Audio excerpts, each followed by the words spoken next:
Hey tea heads, this is Don from Mayleaf, and in this video I'm going to be introducing you to this new Laoshan green tea. And since this tea comes from one of the historic areas of Taoism in China, I thought that I would take this opportunity to talk a little bit about the connection between tea and Taoism. Before we dive into that fascinating area, let's quickly scope this tea.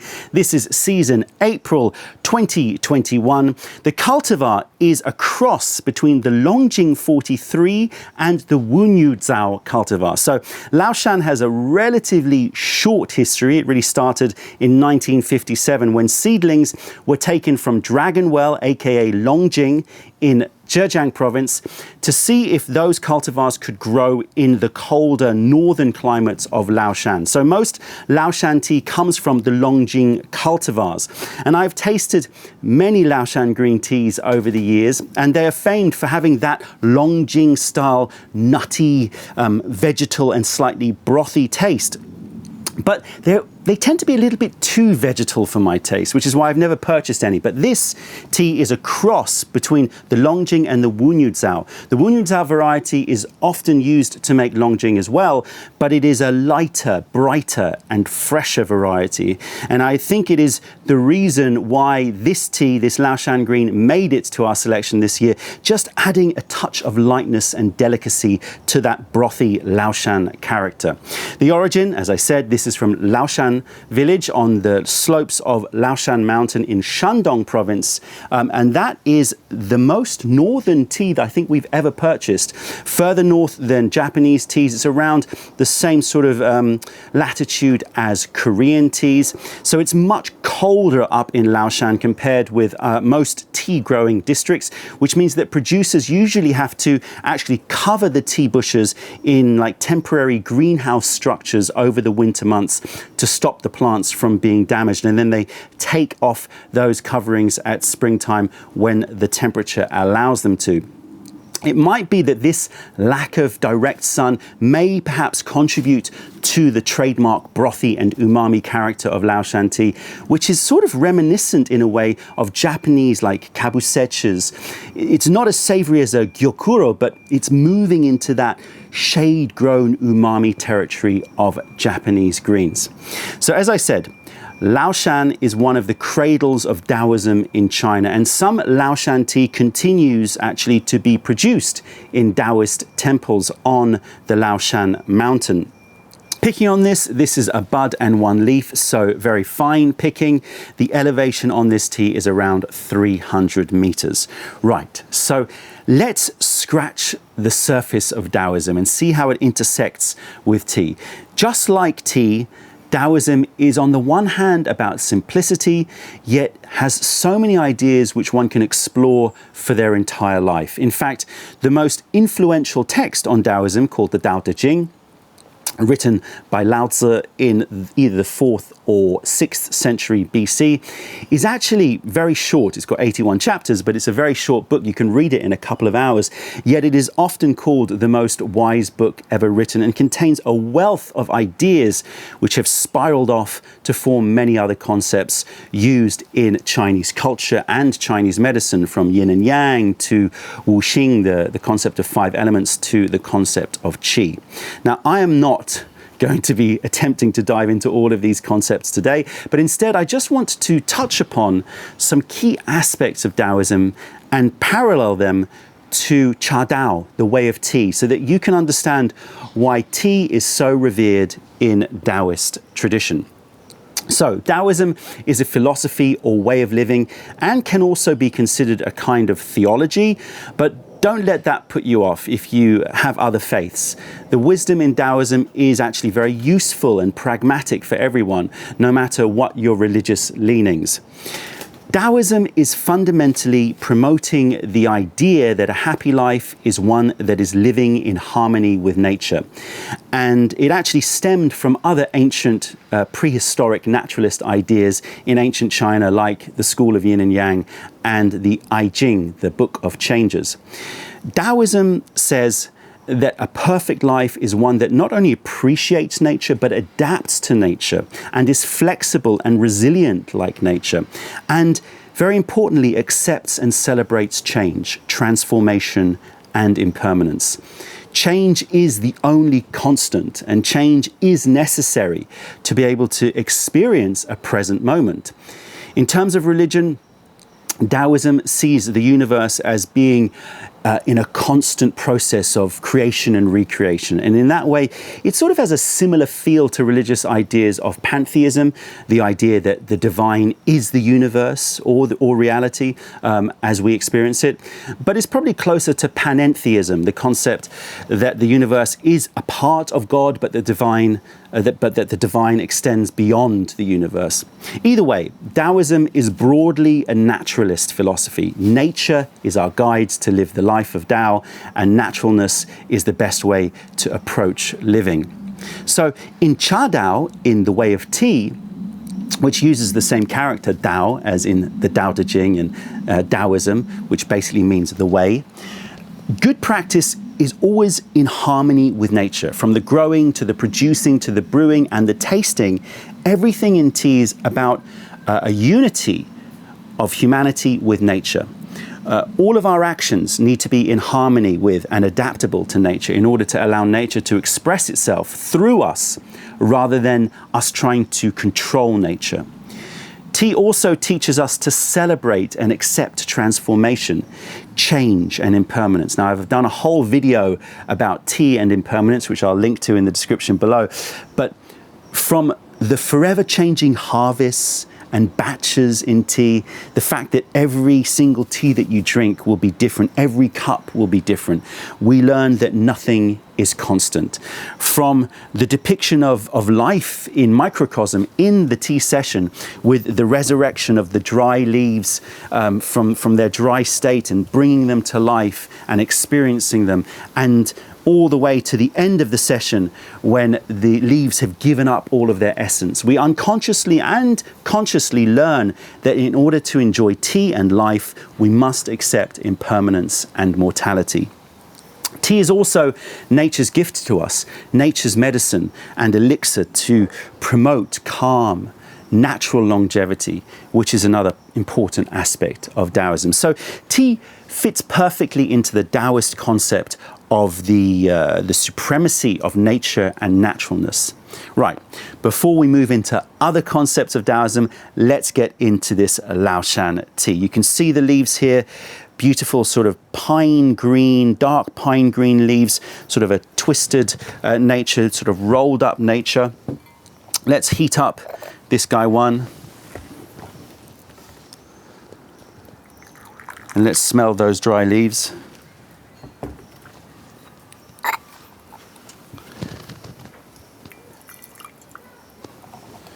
Right, here we go. I've got 85 degree water here. I sort of like a little bit hotter than 80 degrees for these kinds of teas. Right, let's have a sniff of these dry leaves. Really reminiscent of Longjing tea. Imperial green, dragonwell green. It has that sort of broad bean nuttiness, like it's straight up mashed up broad beans rather than toasted, so a little bit less toasted, more like that starchy broad bean aroma with sweetness. So the starchiness naturally brings about some sweetness, but I'm talking about like quite a simple like sugar syrup sweetness to it. Oh, beautifully sweet, starchy and nutty. Okay, another important aspect of Taoism is its focus on being present through meditation and through non-judgmental observation, although I think that they are very, very similar. Taoism recommends just simply being and doing with spontaneity, dependent only on the present moment and without any judgments. Taoism predates the philosophy of Stoicism, yet has similar themes that suffering hardly ever exists in the present, but are generally manifestations of our mind thinking about the future or the past. The present is oneness with the natural world, and we should always strive for our whole being to be anchored in the present. And I can think of nothing in my life which effortlessly makes me more present than the act of tea. tea appreciation. The act of brewing and tasting requires me to be present. It requires observation and action depending on that present moment. The rush of L-theanine from tea, especially shade-grown teas, brings us all into a more meditative and centered space to encourage presence and quieten the noises in our heads. Taoism has concepts which may at first glance seem dualistic, like the opposites of yin and yang, but what the school of yin and yang teaches us is that these opposites are actually mutually dependent. They define each other.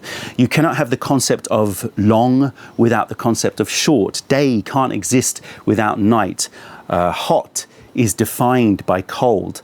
In this way, we see that all of these opposites are actually two sides of the same coin, and that reality itself is in fact non-dual.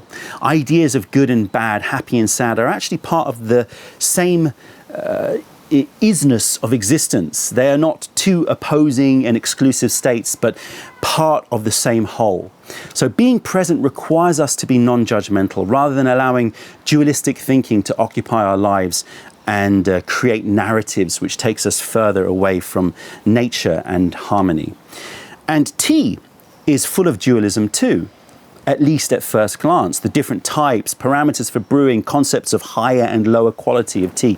But Cha Dao teaches us that just like Taoism, the practice of tea should ultimately bring us closer to a non-dual experience, a non-dual place with no judgment, but simply an act of preparing and drinking tea. So let's do that now. We're going to rinse these leaves so that I can get into the wet leaf smell.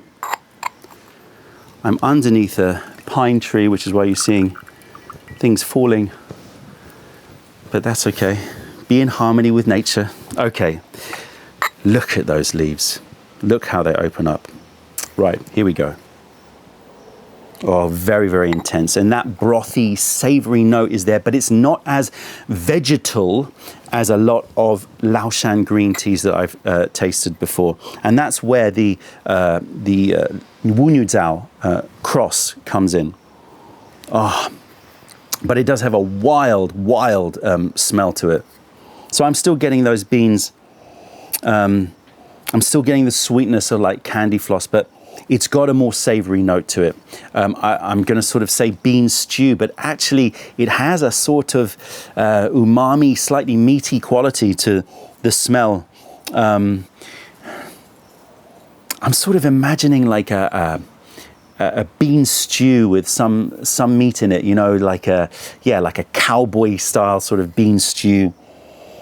It has a certain warm, brothy note to it that is moving into sort of hot minerality. There's a little bit of sort of hot, like summer heat.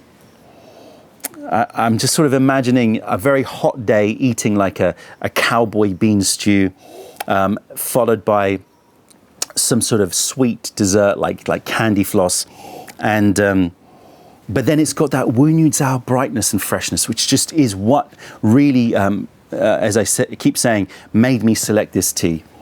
A freshness, a lightness, and almost sort of floral nature. And those flowers are sort of quite light and bright, like lemon flowers. Okay, so we're going to brew this tea. But whilst we brew this tea, let's talk about another concept in Taoism, which is Wu Wei, often translated as effortless action, non-action, or action without intent. It is a somewhat ambiguous concept, but to my mind, it is again about being able to adapt and flow in your life, to find natural ways to clear blockages and solve problems and react to circumstances with, I love this phrase, strategic passivity rather than ideology, forcefulness, and control. Wu Wei is about allowing your subconscious mind, intuition, and nature itself to find solutions and shift the landscape, and to sometimes practice inaction in order to allow circumstances to change naturally. And as you survey the forever transforming scene, you can choose when to act. The practice of Wu Wei is about learning when to engage your conscious mind and thoughts as a tool and when to step back and allow nature and your subconscious processes unlock and resolve blocks in your life. As an aside, the concept of Wu Wei was often used to refer to the ideal state of governments, to practice strategic passivity and act at the appropriate time in a measured and holistic way, which is in harmony with the natural world, rather than sort of acting frantically or imposing ideology, force and control. I so wish that more governments around the world would learn about Wu Wei. Anyway, back to tea. And once again, Wu Wei is a big part of Cha Dao. Great tea production needs us to act in harmony with nature, with the approach of, again, strategic passivity, only acting when necessary and with restraint, whilst allowing the tea to naturally grow and develop flavor and effects. You don't want to get too involved with tea. It can really affect it, like in terms of the growing and production processes, in a negative way. And similarly, the skill of brewing is about reaching a point where brewing is spontaneous and effortless action. All of our learning and masterclasses that we do is about bringing you to that place where you're engaging your conscious mind to decipher and understand the theory, but you really want to eventually allow instincts, intuition, and spontaneity to flourish as you react to the ever-changing leaves. One of the metaphors of Wu Wei, as famously talked about by Bruce Lee, was to be like water, submissive and yielding, but powerful and unstoppable. And I can think of no more direct example of being like water than brewing tea. You are the water, soft and yielding, taking the shape of this Gaiwan, whilst being purposeful to try to express the natural beauty of this tea. And I have overfilled this. Clearly I'm not used to this dry tea method. So let's see what we can do here. No problem. No problem at all. We can mop this up. Right, here we go. We're going to do about a 20-second infusion. As usual, I've probably done much more than 20 seconds. All of you people out there, do let me know. I'm sure that I've overdone it. But look at this color liquor and look at these leaves. Let's move this out of the way. Take a look at these leaves here. Beautiful. Right, let's look at the color of this liquor. Gorgeous, bright, luminescent. Again, sort of reminds me a little bit of Japanese green teas in its luminous, almost fluorescent quality. Okay, let's just mop up a little bit here. Right. Cheers, everybody. Wow, I've got pine and everything falling in my tea. Here we go. Cheers, everybody. Texture is thick and brothy and soft, but then moves quite quickly to something very refreshing and a little bit quenching. The taste, I am getting those beans, brothy beans, similar again to Dragonwell or Longjing. If you like Imperial Green, you will like this tea, I'm sure. It's again less toasted. And a little bit fresher, but yeah, I'm getting those beans. I mean, it does have a toasted note. Again, I'm going to compare it to Japanese teas like a good genmai cha that has that little toasted rice note to it. It's got a creaminess to it like malted milk. Very, very satisfying. The starchiness is there, as I said, beans, but also a little bit like Jerusalem artichokes, a little bit more sort of potatoey and starchy in its vegetal nature. Really is an interesting cross between a sort of Longjing crossed with a little bit of a shade-grown Japanese green tea, crossed with a little bit of that sort of toasty note of a genmai cha, crossed with a little bit of the delicacy of an anjibai cha as well. So, I mean, you know, it's not a delicate tea in comparison. I mean, they're quite different, but it has that sort of lightness and brightness which comes from that Wu Nü Zhao variety. And what's really interesting about it is that the texture and the taste is sort of ephemeral. It's fleeting. It moves. You know, it's sort of it's thick and brothy and soft, and then moves to bright and fresh and slightly sort of fleeting quench, moving to like a persimmon sweetness. The flavors shift as well from that savory to the sort of malted milks, creaminess, to the fresh and the floral. So it's a very, it's a tea which moves very, very quickly in the mouth, moves very, very quickly in terms of texture and taste. I really like that. It sort of intrigues you. It sort of engages you. You're like, ooh, where's it going? What's happening to it? And I think that again sort of speaks a little bit of the Taoist approach to living, this sort of forever changing. Nothing is constant. Everything is always moving, and that's what sort of allows you to have a present moment. It engages you in the present moment. It is a delicious, delicious tea. Once again, leaves have a very particular look about them. They sort of look like they're from the north. What do I mean by that? They have a very delicate look to them. They sort of don't have the same sort of thickness of teas that are further south. Yeah, they just look very, very delicate, beautiful color to them, you know, rich kelp greens, delicate buds and leaves. Really, really good. Okay, let me see if I can smell this empty Gong Dao Bei. I actually don't know if I've ever smelt an empty Gong Dao Bei from this Yuzamashi, but let's see what it's like. Yeah, it works. Very, very sweet. Caramel. Vanilla caramel and corn, like toasted corn.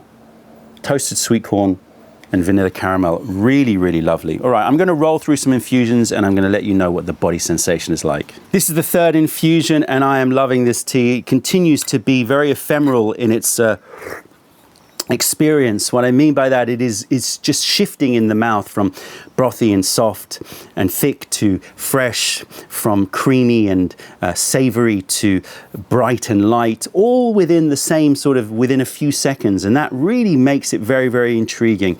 It sort of really draws you in. Body sensation on this is actually pretty strong. I would say it's quite excitable. A little dizzying, but in a good way, in a sort of calm and loose way. I can imagine it being a great tea for Taoists to drink either before or after meditation. And as we are discussing body sensation in tea, it brings us to another key aspect of Taoism, which is Zhuangzi.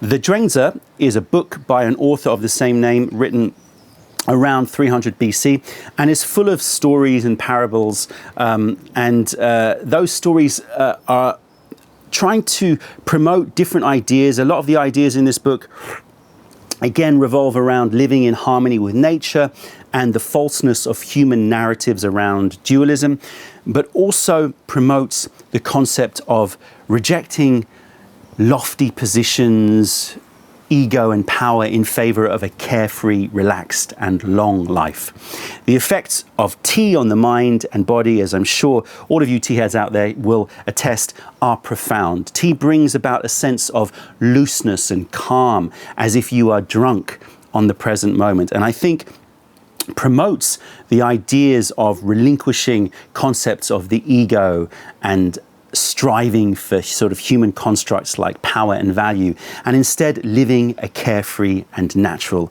existence. You know, there are so many ways that the way of tea, Cha Dao, is harmonious with Taoism, and I could talk more about this, and if you would like me to do more videos, then please let me know. But I will leave you with this. Taoism is at its heart apophatic. This means that you can certainly describe Taoism by what it is not, and you can give others a direction to explore its path, but it is actually impossible to truly define it using words or concepts which by their very nature are dualistic and restrictive. The first line of the Tao Te Ching is commonly, if not sometimes controversially, translated as, "The Tao that can be spoken is not the eternal Tao." Well, I think that the same thing can be said of tea. While we can talk for a lifetime about the way of tea, and I can make hundreds of videos about this magical practice, the truth is that I can never come close to explaining what Cha Dao means in its entirety. It will always ask us to transcend human concepts and constructs and will never be defined or controlled. And for that, I am monumentally grateful. That's it, tea heads. Check out our other videos. Taste our teas wherever you are in the world by browsing mayleaf.com, and come visit us if you're ever in London. Other than that, I'm Don from Mayleaf. Thank you for being a part of the revelation of true tea. Stay away from those tea bags. Keep drinking the good stuff and spread the word, because nobody deserves bad tea. Bye.